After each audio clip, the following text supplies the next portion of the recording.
of their gas exports through Ukraine entirely, and the government will save billions of dollars in tariffs as a result. But that is hardly what has been so threatening about Ukraine recently. Significantly more menacing to the perspective of Moscow was the discovery, for the first time in early 2012, that Ukraine's exclusive economic zone within the Black Sea may contain more than 2 trillion cubic meters worth of natural gas, largely concentrated around the Crimean Peninsula. To make matters even more interesting, further technological advancements in the early 2010s that enabled the successful drilling of natural gas and oil from shale rock unlocked the potential shale gas hotspots for Ukraine around Donetsk and Kharkiv in the east and around the Carpathians in the west. Beginning in 2012, there was suddenly a very real possibility that almost out of nowhere, Ukraine had the world's 14th largest reserves of natural gas, just behind Australia and Iraq.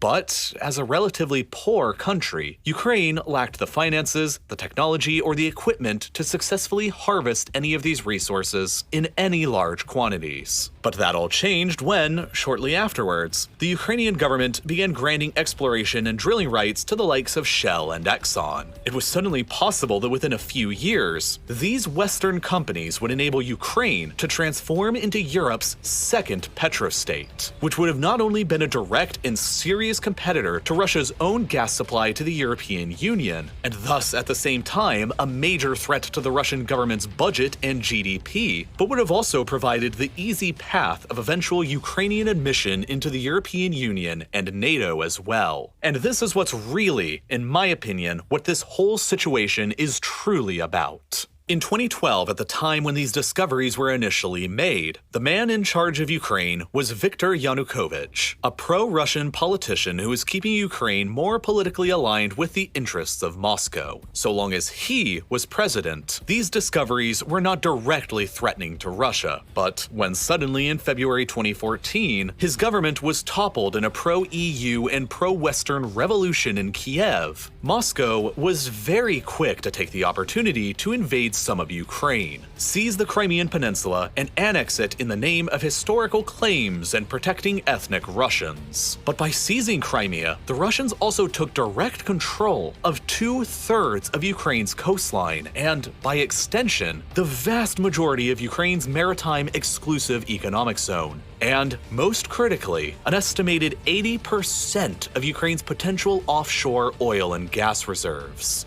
In addition, billions of dollars worth of drilling equipment and other assets in the peninsula were seized by the Russians, all of which completely crippled the Ukrainian government's future potential